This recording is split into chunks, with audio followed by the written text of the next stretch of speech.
Je vous emmène. Je vous emmène sur la trace de cette période, qui a filé sous nos pieds comme un sable mouvant, qui nous a fait redécouvrir l'esprit de solitude, lorsque soudain, nous nous sommes retrouvés coupés nous et les autres, et que soudain, nous avons presque oublié la conversation comme manière de vivre. Une période où nous nous sommes soudain demandé, et si l'aventure humaine devait échouer? Et si nous étions condamnés à vivre une vie accouchée d'or, une vie bouleversée, une vie où chaque fois que l'on rêve d'ouvrir la porte, il ouvrirait sur les portes du néant.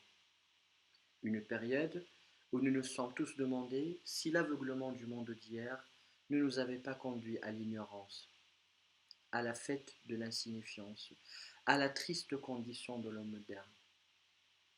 L'erreur, certes, est humaine, mais lorsque tout s'effondre dans la douleur, dans le bruit et la fureur, nous nous retrouvons malgré nous dans la plus haute des solitudes.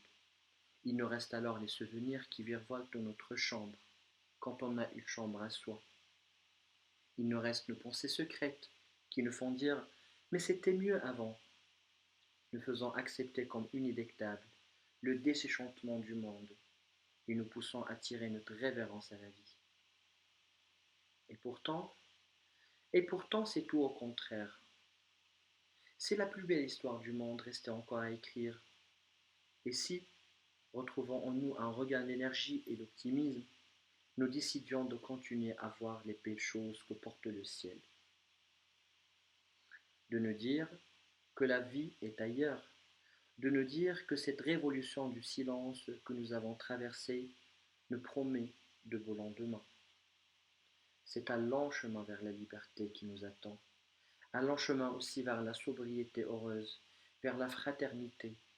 Mais nous pouvons les quitter des chemins noirs, nous abandonner à vivre, devenir quelqu'un d'autre, révéler notre puissance d'exister, dresser la liste de nos envies et laisser éclater cette lumière en nous.